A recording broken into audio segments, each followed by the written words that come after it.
因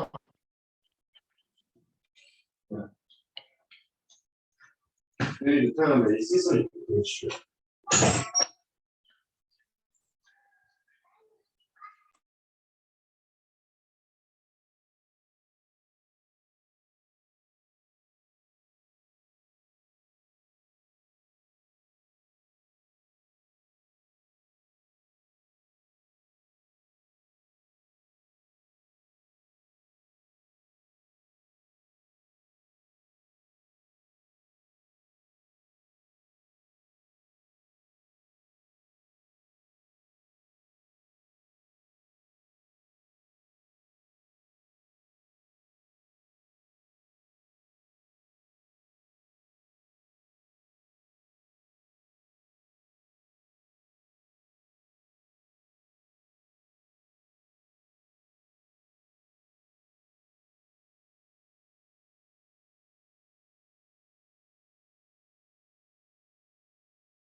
Good evening, Miguel.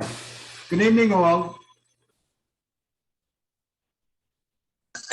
Good evening. I'm right here. I'm just trying to look for this last module, one that has economics in it. For some reason, my module does not. But Miguel, are you there?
Okay, can you guys hear me?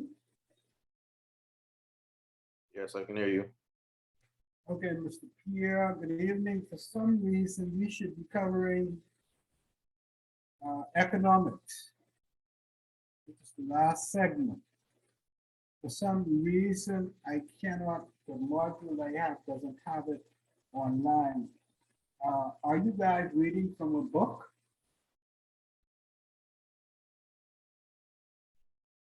No? Yeah? Yeah, so I'm just trying to confirm if I have that module. Which This is module, which this is- module is this? Module 4, portfolio management. I don't think I have that either.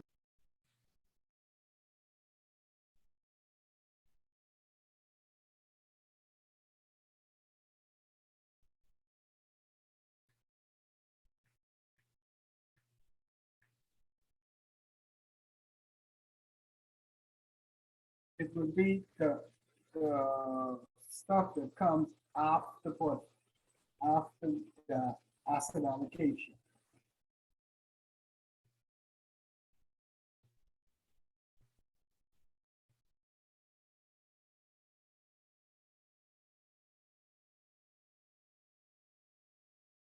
Mr. Donathan, would it be after supply and demand?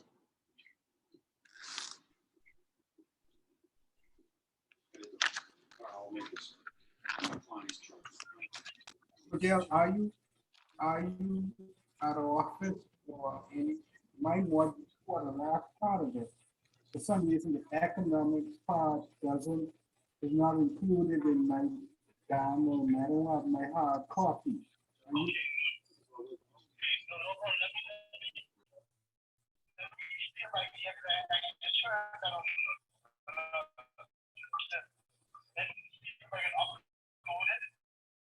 Okay, guys, my apologies. In the meantime, I guess what we supposed to be covering today is the just basics of economics.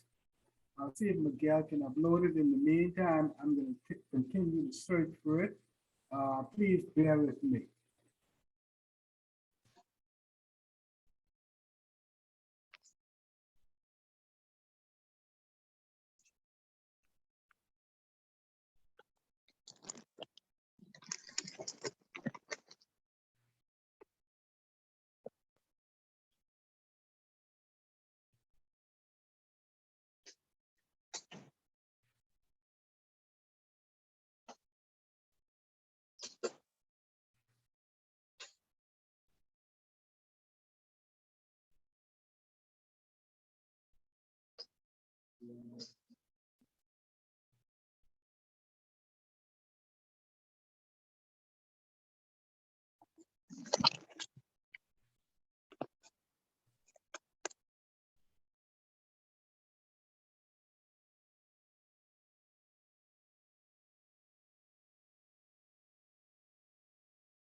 Does anybody have their actual hard printout?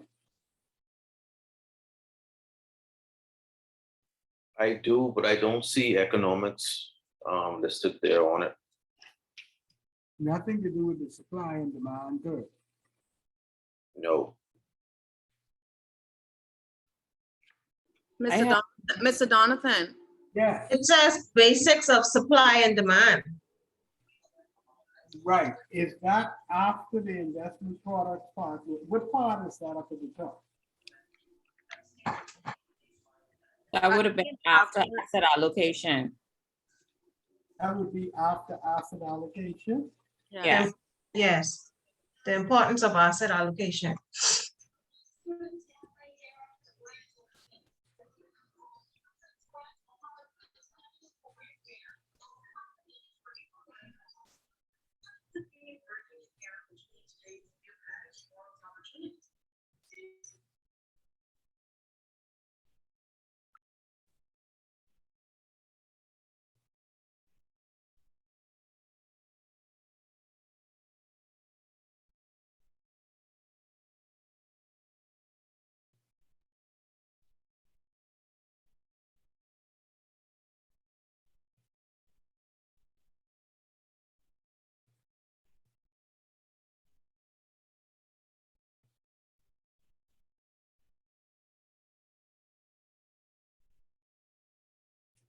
Okay, now, is that Ms. Ferguson who said that to me? Pardon me? Was that yourself who was saying the importance of asset allocation? Yes, me and someone else. Okay, great. That comes after part 4. So what I'm gonna ask you to do until Miguel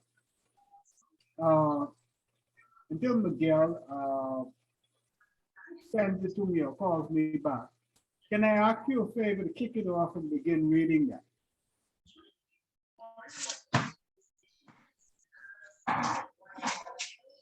Okay. During the course, I may interrupt you to explain a point. You just keep reading. Oh, gee. Okay, supply and demand is perhaps one of the most fundamental concepts of economics, and it is the backbone of a market economy. Demand refers to how much quantity or service is desired by buyers. The quantity demanded is the amount of a product people are willing to buy at a certain price. The relationship between price and quantity demanded is known as the demand relationship. Supply represents how much the market can offer. The quantity supplied refers to the amount of a certain good producers are willing to supply when receiving a certain price. The correlation between price and how much of a good or service is supplied to the market is known as the supply relationship. Price, therefore, is a reflection of supply and demand. Okay, let me stop you right there. First of all, she said two things.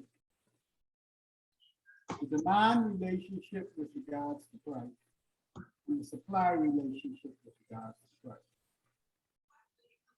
Let's look at the demand side first. Demand and price has an inverse relationship. You will see later on in the pictorial, you will have a graph. We'll talk about a downward sloping graph. What that means is that if you plot price versus demand, you will find that the lower the price, the more of a good demanded. That makes sense, right? Yes. The lower the price, the more of the product will be demanded. Take, for instance, you go to the food store. You're figuring out, I have $100. Now, if you're always budgeting your $100, okay? Let's just say, you know, in the papers, they talk about all these bread basket items, you know, the bread basket items in the bottom and the bottom on the bread basket items. Well, basically, what consumers on the consumer side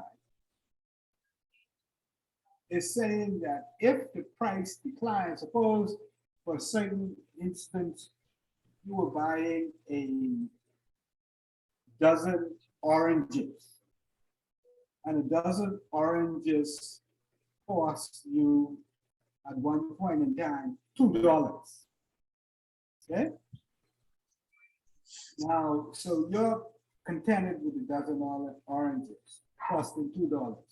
Then all of a sudden you find out that that oranges per dozen has now dropped to $1 per dozen. What do you think is going to be the reaction of consumers?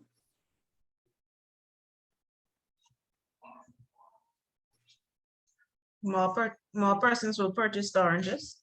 That's right, more demand. That's correct. Now, let's look at the opposite side of it. You're the grower who's supplying the oranges. At $2, you were supplying a set amount of oranges. Let's just say you were supplying 24 bushels of oranges. Now, all of a sudden, the price on oranges has dropped to $1. With your limited resources in terms of production, suppose you could produce oranges, apples, pears, and so forth, and you got a limited amount of resources as to how you're going to allocate these resources in terms of what you're going to produce. If oranges was at $2 a dozen, then all of a sudden they drop to $1 a dozen. What are you going to think with your, what do you think you're going to do with your limited resources?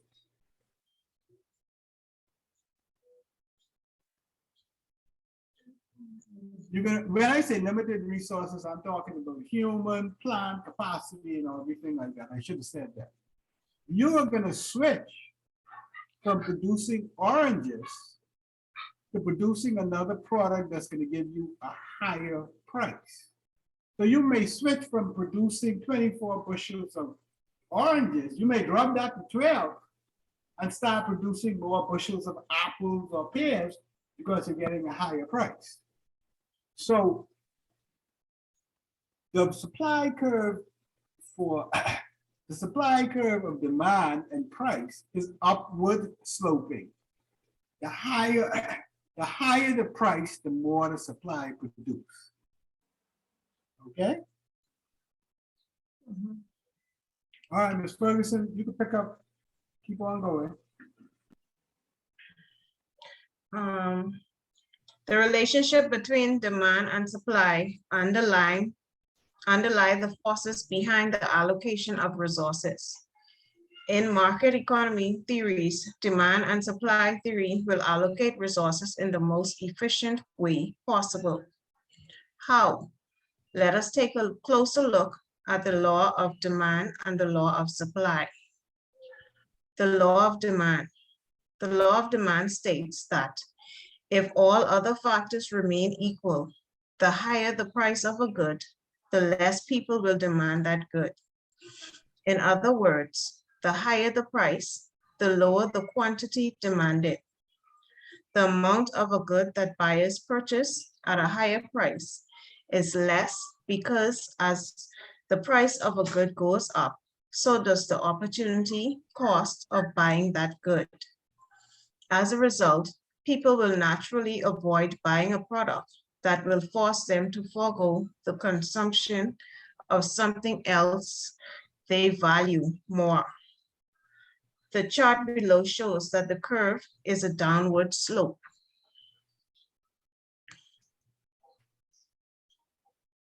Okay, everybody can see my screen, right? Yes. Okay. You stopped at the law of demand, is that it? Is it the same thing? Yes. Yes. Okay. I will pick up, thank you very much for your help. The law of demand states that if all other factors remain equal, the higher the price of a good, the less people will demand that good. In other words, the higher the price, the lower the quantity demanded.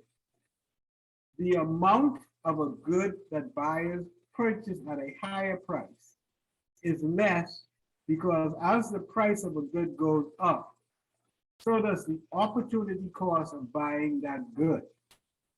As a result, people will naturally avoid buying a product that will force them to forego the consumption of something else they value more. The chart below shows that the curve is a downward slope.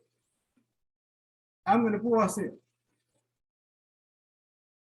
Who can explain to me the concept of opportunity cost?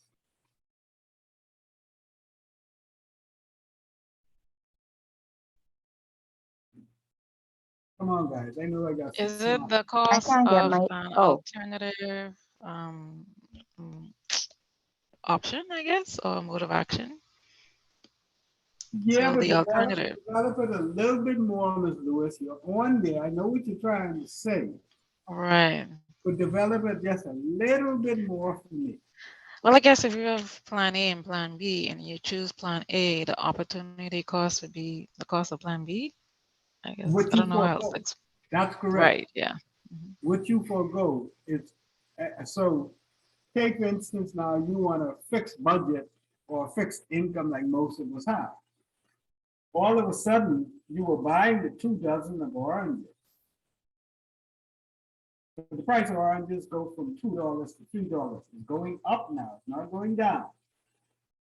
It's going up. You have a decision to make. Do I continue to buy a dozen oranges? And if I continue to buy the dozen oranges, which one or what quantity of the other products that I would like to buy that I would have to give up? That's the opportunity cost. So you see the slope of the curve, everybody sees that. A, B, and C are points on the demand curve. Each point on the curve reflects a direct correlation between quantity demanded Q and price P. So at point A, the quantity demanded would be Q1 and the price would be P1. That's the intercept, and so on. The demand relationship curve illustrates the negative relationship between price and the quantity demanded. The demand relationship curve illustrates the negative relationship between price and the quantity demanded. Okay. That's clear with everyone? And I need you to understand these relationships, because the question could be, is the relationship in the demand curve, in the law of demand, is the relationship between the quantity demanded a negative relationship or a positive? You got to be able to say. The higher the price of a good, the lower the quantity demanded. And the lower the price, the more the good will be in demand. They put up 2 points, point A and C. As you can see at point A, and P1, at Q1 and P1, that's the intersect of point A, there's a certain amount demanded. And as you can see, as you read along, the quantity curve, the lower the price, which is the lowest one here is C, which is Q3, which is the intersect of P3 and Q3. As the price goes down, the more is demanded, the more quantity is demanded. The law. Yes, go ahead, Ms. Lewis.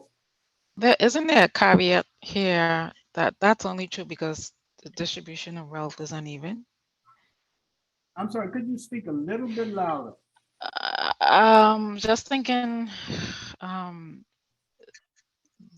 would only be true because the distribution of wealth is uneven. Because the distribution of wealth. Because if you increase the price and no one can afford it. Yeah, Ms. Lewis, I hear what you're saying, and I know I see the point you're getting at. So whatever your level of income is, this is the decision you're going to make. You understand what I'm saying? Yeah. I mean, whatever level, I'm not disputing the fact that the distribution of wealth may be uneven. All I'm saying with whatever your level of wealth is along that distribution line,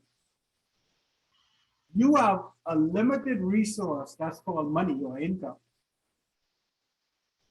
And you have to decide based upon your level of income, your wants, and the prices, how are you going to allocate your finances? How are you going to distribute what you're going to spend among the various products that you want? The poor do it, the middle income do it, and the rich do it. Does that make sense to you, Mr. Lewis?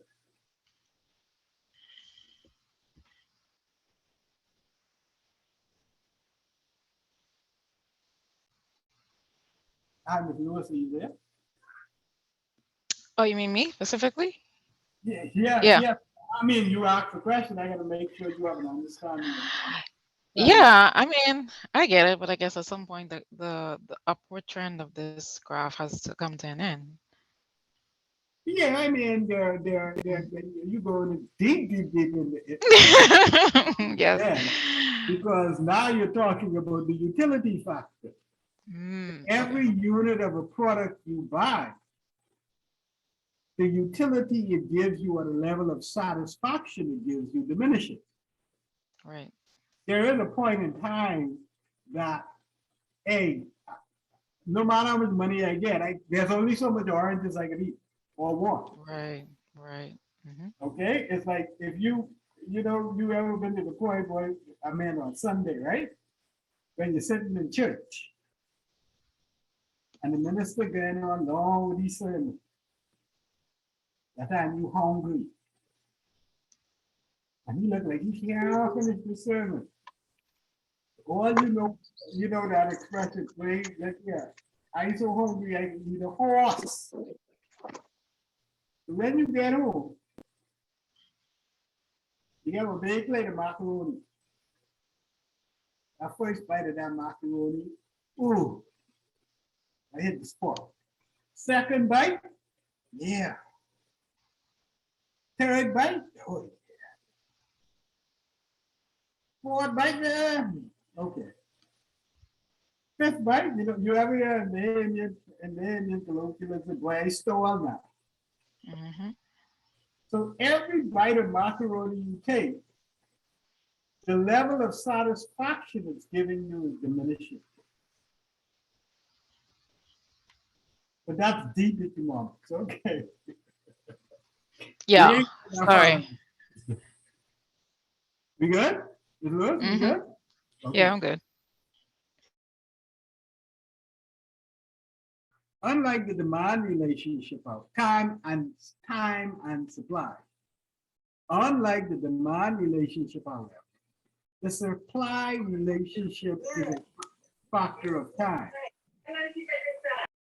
Time is important to supply because suppliers must, but cannot always, react quickly to change in demand or price. So it is important to try and determine whether a price change that is caused by demand will be temporary or permanent. Let's say there's a sudden increase in demand and price for umbrellas in an unexpected rainy season.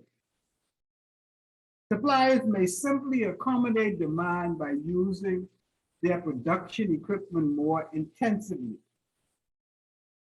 If, however, there is a climate change and the population will need umbrellas year-round, the change in demand and price will be expected to be long-term. Suppliers will have to change their equipment and production facilities in order to meet the long-term levels of demand. What that is saying, a supplier is looking at it, they may see a blip for a certain product. They may say, okay, I'm not going to invest in all the plant and equipment to expand my capacity to produce this. This is just a seasonal blip. This can go away. So what I will do, I may put longer hours that I have my workers work, pay people overtime to produce more, but I'm not gonna invest in building a new plant to produce this equipment, this new demand. I don't think it's gonna last. Now, let me ask you something. Can somebody give me a recent example here locally of this type of situation to drive this point home?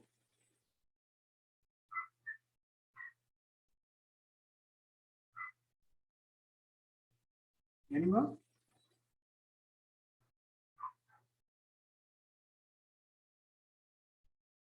Talking about an increase in supply example. Yes.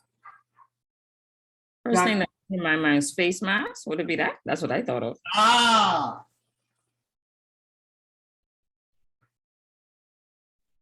You're right. Face mask, remember when COVID first came out, okay, the face mask, you need to wear them. Then you couldn't get enough face masks in here. Then people started, it created a new industry. People started creating these new face masks, the designer face masks and so forth like that. So people came to the point, hey, this is a business I could get into. This COVID here to stay, people can be wearing face masks.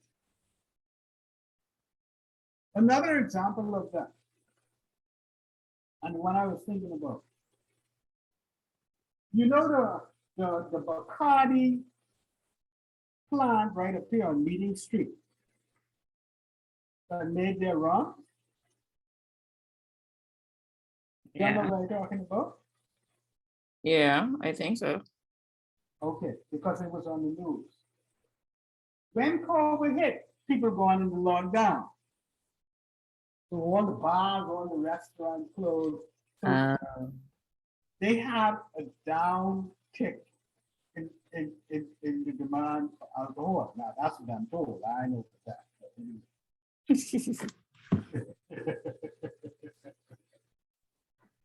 But what was happening concurrently at that time? Can anyone tell me? There was more demand for hand sanitizer because they're the ones that hand There you go. Remember now, you couldn't even get that on the island and every day. What the people from the Bacardi plant did?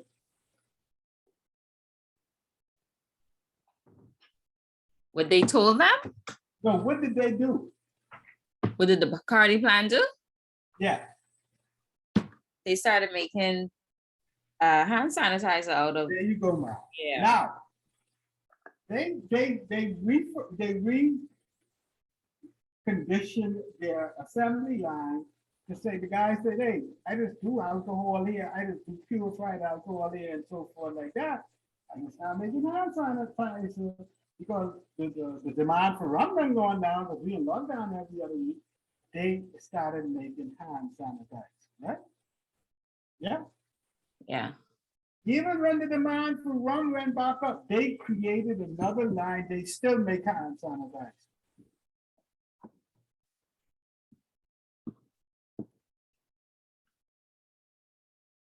So that's a decision at the time. They refurbished their line and they could accommodate it. But when the lockdown and so forth was over, now they got a choice. Do I continue making hand sanitizer and less rum, or do I go back to my normal production of rum because people can still drink? And make hand sanitizer too. Hey, I need to invest to put in some more machinery in here just to make hand sanitizer.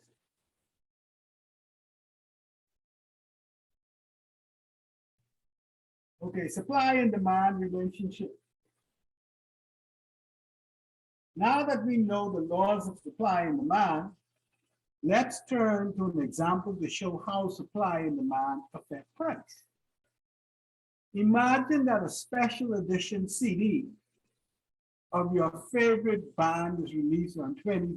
Boy, you know how old this is, because everybody's buying music online now. You're talking about CD. Because the record company's previous analysis showed that consumers will not demand CDs at a price higher than $20. Only 10 CDs were released because the opportunity cost is too high for suppliers to produce more. If, however, the 10 CDs are demanded by 20 people, the price will subsequently rise because, according to the demand relationship, as demand increases, so does the price. They got limited supply, but they got excessive demand. The only thing that will increase without an increase in supply is the price. Consequently, the rise in price should prompt more CDs to be supplied, as the supply relationship shows that the higher the price, the higher the quantity supplied. That's an eventuality. If, however, there are 30 CDs produced and demand is still at 20, the price will not be pushed up because the supply more than accommodates the demand. In fact, after the 20 consumers have been satisfied with their CD purchasing, the price of the leftover CD may very well drop as CD producers attempt to sell the remaining CDs. The lower price will make the CD more available to people who had previously decided that the opportunity cost of buying the CD at 20 was simply too high.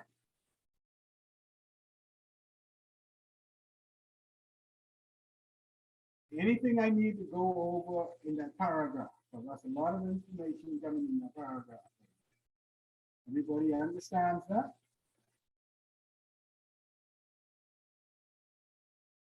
Okay. Equilibrium. When supply and demand are equal, that is, when supply function and demand function intersect, the economy is said to be at equilibrium. At this point, the allocations of goods is at its most efficient because the amount of goods being supplied is exactly the same as the amount of goods being demanded. Thus, everyone, individual firms or countries, is satisfied with the current economic condition. At the given price, suppliers are selling all the goods they have produced, and consumers are getting all the goods they are demanding. Utopia, but that it conceptually what equilibrium is. As you can see on the chart, equilibrium occurs at the intersection of the demand and supply curve, which indicates no allocated inefficiency. At this point, the price of the goods will be P star and the quantity will be Q star. These figures are referred to as equilibrium pricing quantity. In the real marketplace, equilibrium can only ever be reached in P. So the prices of goods and services are constantly changing in relation to fluctuations in demand and supply. This equilibrium occurs whenever the price or quantity is not equal to P star or Q star. Excess supply. If the price is set too high, excess supply will be created within the economy and there will be allocated inefficiencies. At the price P1, the quantity of goods that the producers wish to supply is indicated by Q2. At P1, however, the quantity that the consumers want to consume is at Q1, a quantity much less than Q2. Because Q2 is greater than Q1, too much is being produced and too little is being consumed. The suppliers are trying to produce more goods, which they hope to sell to increase profit. But those consuming the goods will find the product less attractive and purchase less because the price is too high. Excess demand. Excess demand is created when price is set below the equilibrium price. Because the price is so low, too many consumers want the good, while producers are not making enough of it. In this situation, at price P1, the quantity of goods demanded by consumers at this price is Q2. Conversely, the quantity of goods that producers are willing to produce at this price is Q1. Thus, there are too few goods being produced to satisfy the wants, demands of the consumers. However, as consumers have to compete with one another to buy the good at this price, the demand will push the price up, making suppliers want to supply more and bringing the price closer to equilibrium. We go on that. We talk about equilibrium, and then we talk about disequilibrium, that is supply induced, and disequilibrium, that is demand induced. Any questions on that?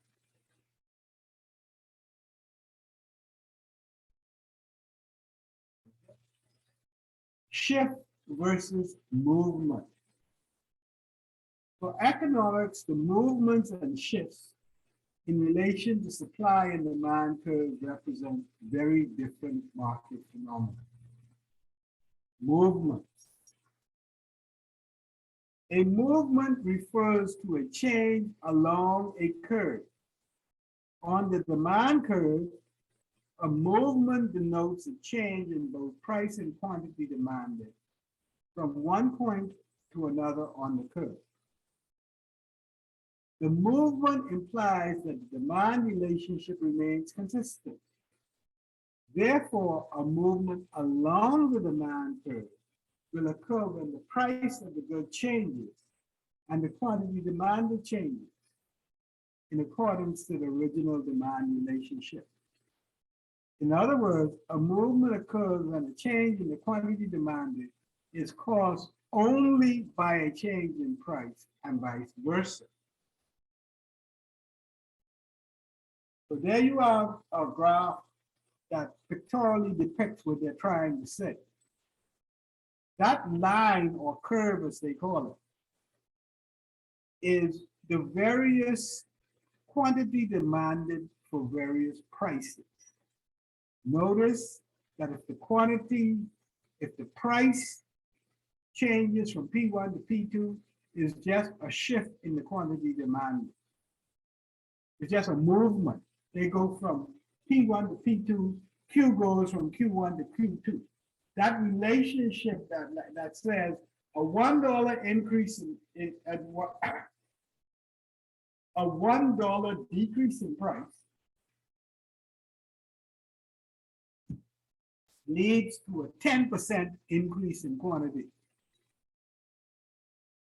So a $2 decrease in price will lead to 20% increase in quantity demand.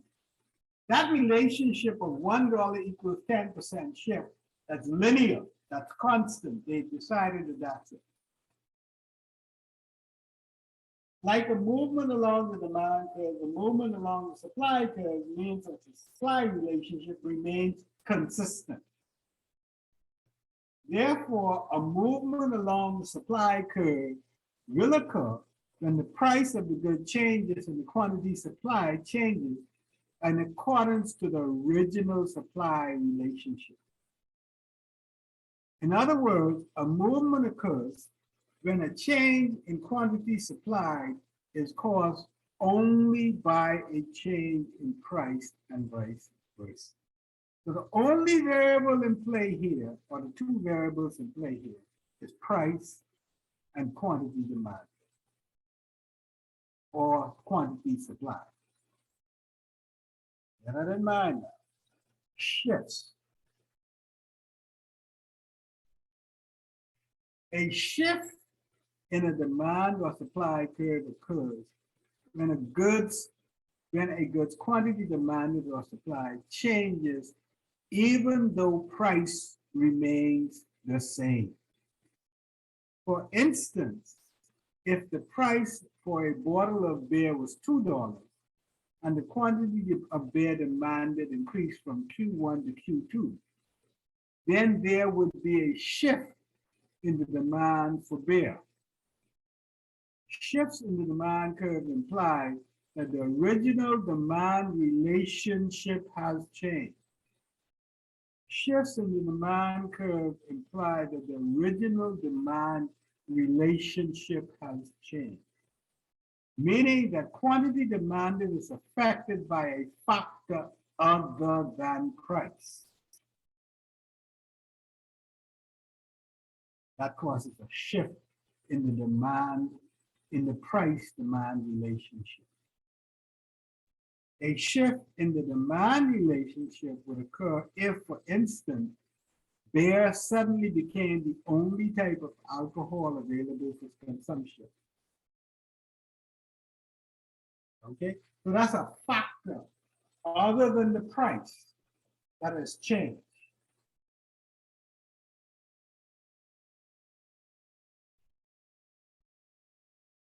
And they depict it, okay, because something has happened. You see, the whole curve shifts to the right, or the whole line shifts to the right. So there's a new relationship curve that has been established. That's a shift that is caused by something other than just price. Conversely, if the price for a bottle of beer was $2 and the quantity supplied decreased from Q1 to Q2, then there would be a shift in the supply of beer. Like a shift in the demand curve, a shift in the supply curve implies that the original supply curve has changed, meaning that the quantity supplied is affected by a factor other than price. A shift in the supply curve would occur if, for instance, a natural disaster caused a mass shortage of horse. Beer manufacturers would be forced to supply less beer for the same price. There again, the shift.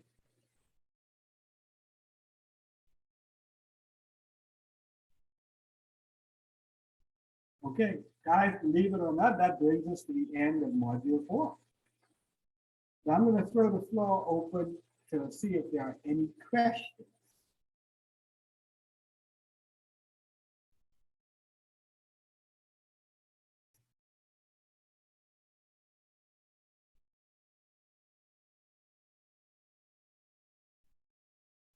Mr. Jonathan, Yes, ma'am. So I'm just flipping through the this. Okay, so this is a part of it as well. There's 5. I was gonna ask about this. Part is 5 forces model.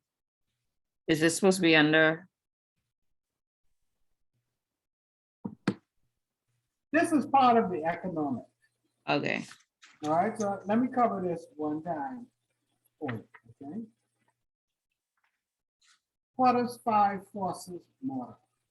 The model focuses on 5 forces that shape competition within an industry. The risk of new entry by potential competitors, the degree of rivalry amongst established companies within an industry, the bargaining power of buyers, the bargaining power of suppliers, the closeness of substitutes to an industry's product, So there you have a pictorial of it, a flowchart pictorial, with all the factors that affect competition in an industry. First and foremost, for everybody participating in the industry, you have the risk of entry by potential competitors. So if we already have an industry established, and based upon how easy it is to get in the industry, people in businesses in this industry always face the risk of new entrants into this market or industry. Other factors. You have rivalry among established firms in the industry. Also impacting that is the bargaining power of suppliers as well as the bargaining power of buyers. Now, this may affect individual participants in this marketplace. Suppose you have a very large player in this industry. Well, this large player in the industry may develop a competitive advantage because if he is large enough, he may be better at negotiating prices from suppliers as opposed to the mom and pop shop or the smaller player in the industry. Again, on the other side, what is the bargaining power of buyers? I mean, if buyers all of a sudden you're in this industry and buyers have power because there are substitute products, it's not necessarily what you're doing is not necessarily a bread basket item, it's a luxury item or something like that. There may be bargaining power of buyers. Finally, the threat of substitute products to the industry. There's always a threat of a substitute product that today, I don't know, they may be using, I don't know, a card, bottles. Remember when sodas and everything used to come packaged in bottles? Then all of a sudden, they found a way to make it in cardboard containers that wouldn't crumble or so forth, and or plastics. So for the bottle manufacturing thing, that was a threat of substitute products. Potential competitors. Potential competitors are companies that currently are not competing in this industry, but have the capacity to do so if they choose. Established companies try to discourage potential competitors from entering, since more companies make it more difficult for established companies to hold their market share and generate profits. The greater the barriers to entry, the less likely new firms will enter the market. Examples of barriers to entry include brand loyalty, absolute cost advantage, economies of scale. Strong brand loyalty makes it more difficult for new entrants to take away market share. Some brands are so strong that the product is referred to by the brand name. Examples include Clean It facial tissue and Coca-Cola. Would you all believe that when Coke entered the market, it was just a company, Coca-Cola? But its brand became so strong that everybody started referring to the soft drink industry as a Coke. Give me a Coke. It could have been a Pepsi, but so forth. But they just say Coke. Lower absolute costs give established companies an advantage that is difficult for potential competitors to match. For example, in the tourism industry, the low cost of labor in the Dominican Republic and Cuba versus the Bahamas give those disadvantages, those destinations a cost advantage. How many times have you ever heard that in terms of tourism, a vacation in the Bahamas is expensive compared to other destinations?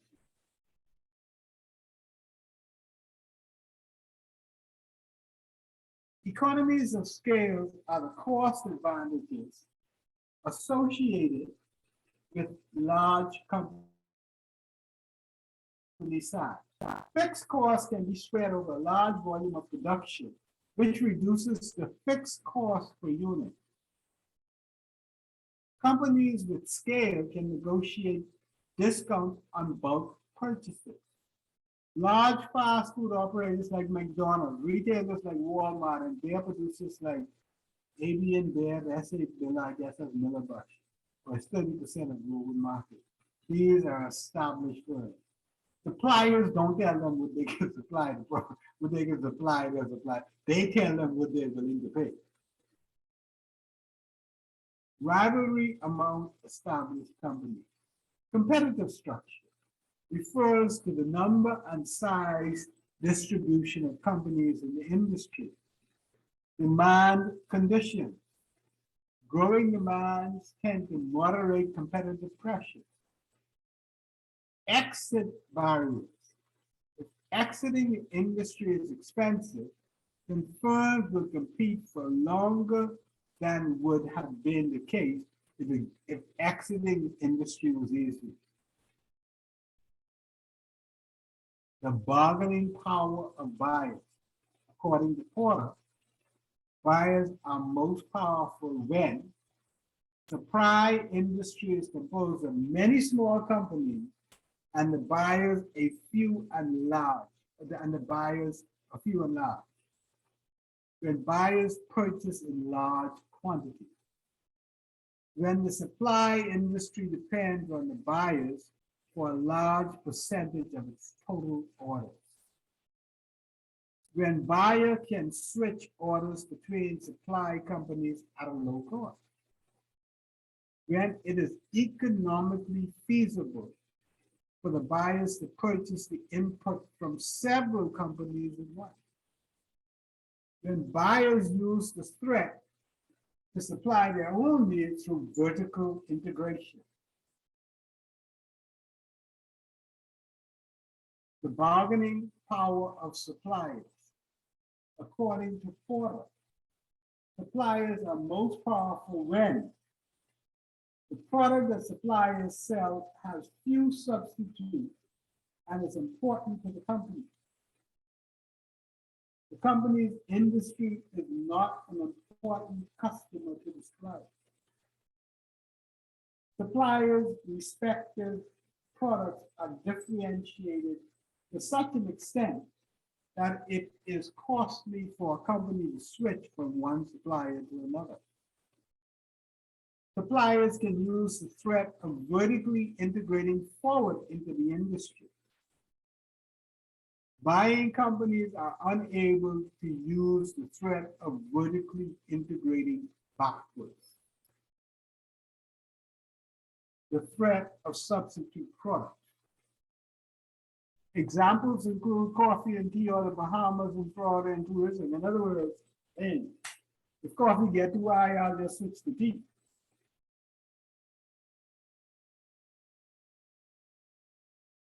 Okay, so that's the effect of the Porter's 5 forces. That has to do with competition within the industry.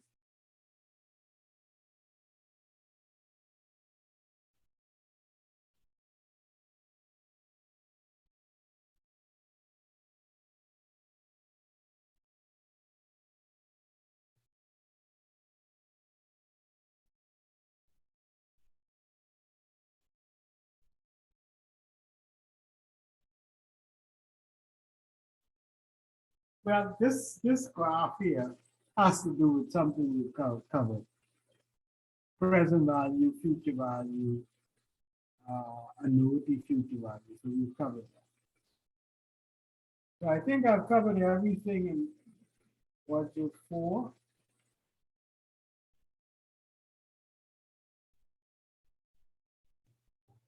It's here again is the various modules as they relate to how you asset allocation, and we've covered that.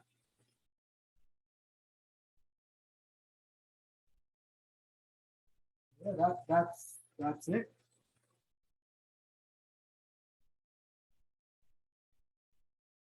Now, any questions, comments, discussions that you'd like to have?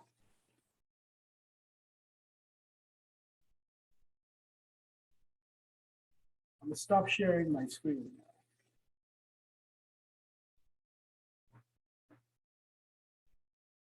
This is your time. Let me offer you this. Does anybody remember at the onset of our classes what advice I gave you guys on taking this exam since it's going to be open book? Ms. Smith, Maud Smith. Ms. Smith, do you remember the advice, or from my experience, Yes, what I suggested to you guys?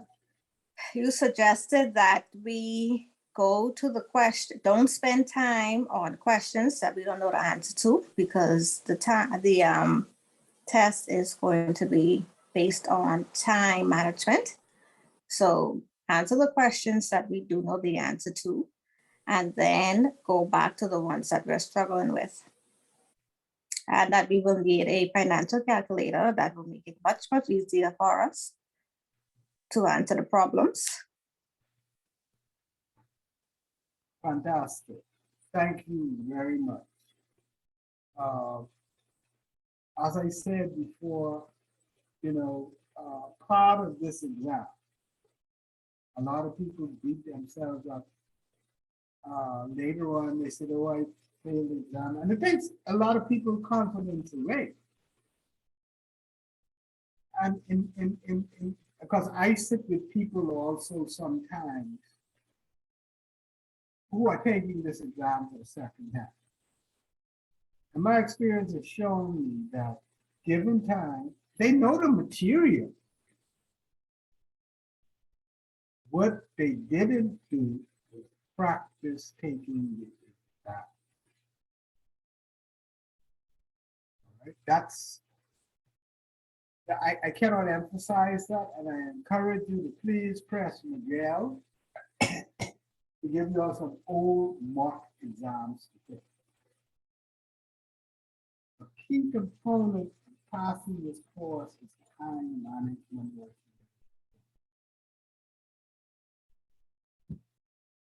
I am sure all of you people are bright people. I listen to you guys, you're all in the banking or some part of the financial industries and so forth. Some of the material is new to you, but a lot of this material you guys already know. And by extension of time management, I am asking you, pleading with you, please give yourself a chance. If you don't have one, go and get a financial calculator and learn how to use it. That financial calculator fits right into that realm of time management. Even though in the exam, they may even give you the tables that I introduced you to. Even to go switch and go look up a table is eating up time. I'm not telling you to panic. All I'm telling you is to pace yourself. Go through the exam or half of the exam and answer all the questions you could right off the top of your head. You ain't got to look for this. You just know this. Just know this.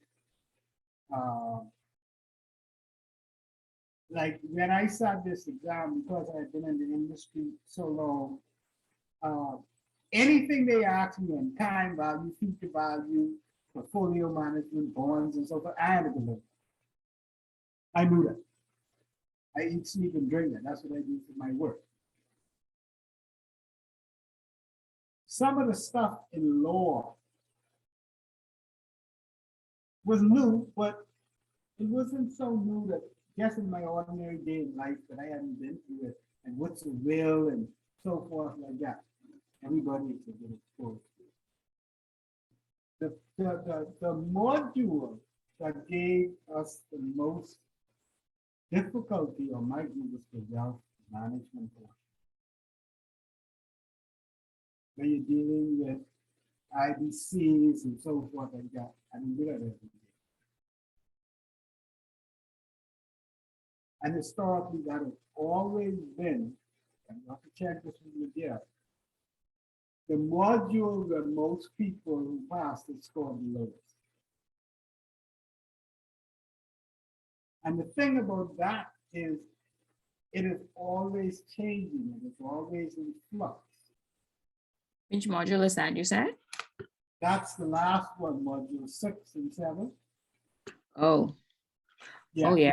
Well, Mr. Pratt told me, he said, I think half the questions will be coming from module 6. It's a very And I important. picked that up. There's going to be a concentration on module 6, and there's going to be a concentration on law. Because you got NID, what does NID mean? You got wills and so forth like that. Then the next most important one is the future value time, like the portfolio now.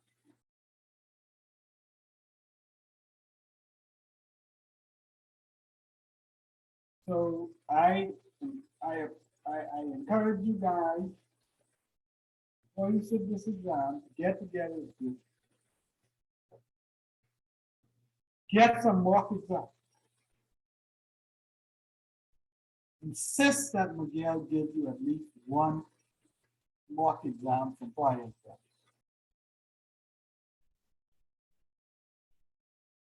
So you can sit down and really test yourself as if it's a mock environment. Set it, said go, exam begin, and everybody look through it. You may before that work as a group amongst yourselves, answering some questions. With the mock exam, you get a flavor of how they ask questions. So as many exams you can get your hands on after you've completed all the coursework, when you study it, do it. Practice, practice, practice, and practice some more.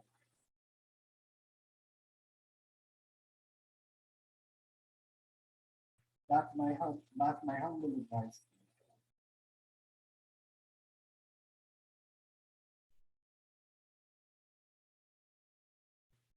Anything else? I mean, I'm here for you. You got a little more time left, please. Don't be bashful. I'm here to give you anything on my module, any concept that you didn't understand and still grappling with. Please ask the question. Don't be bashful. You are paying your money for this.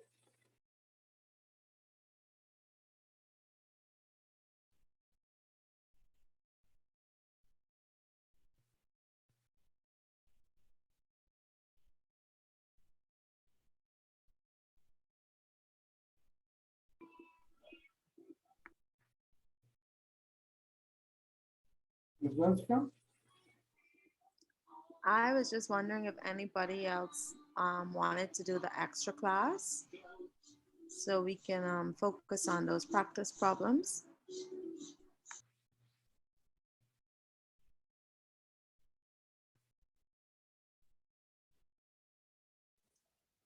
I think I can benefit. I'm interested. Yeah. Yeah. All right, well, y'all let me know, and it's a Saturday. You gotta do it sooner than later because maybe in May. No, I got all of June because I start another module in July. So you guys get it together amongst yourself. Please let me know and I'll make myself available. Just please try to give me a week's advance notice. Okay, so that we can set together some time. Let's just say, well, this Saturday is over, it's too close to Saturday. If y'all want to do it next week, Saturday, I'm available. Or just give me a week. That's the holiday weekend, right? Oh, yeah. The following, because we don't have a class, I think we have a break. Next they ain't Saturday is in the holiday weekend. Holiday? It's the week after. Pardon me? They ain't tell you when you in school, you don't get holiday. I'm only kidding.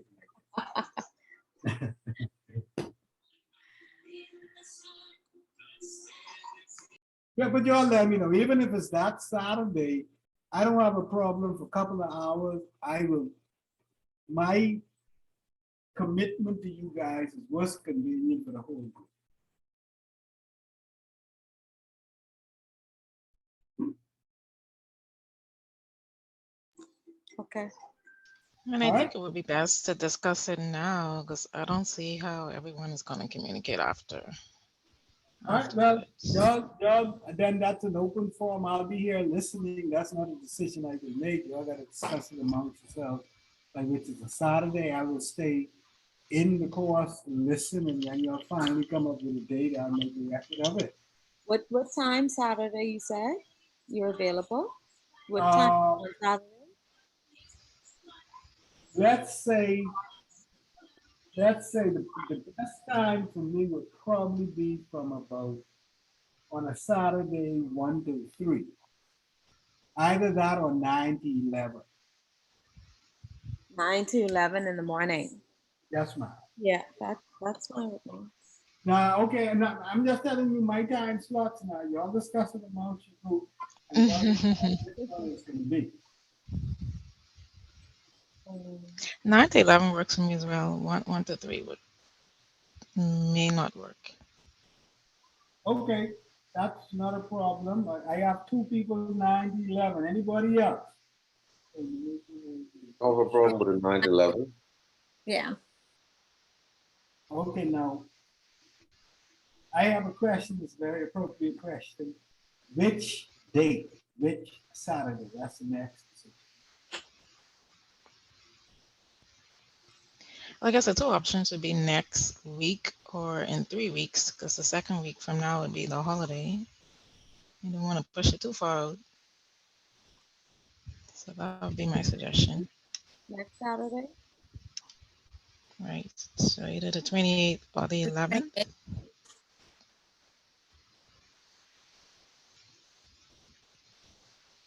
Good with next Saturday. Next Saturday. Yep, that works. Okay, so not this Saturday coming, but the following Saturday, 9 to 11. Am I correct? Well, Okay, not a problem. So what I will do, I will then send out an email to all the group telling them, because you may have some persons who are off, who may be off tonight about it. I'll send that out in the morning, confirming that date and the time slot. Sounds good. Good?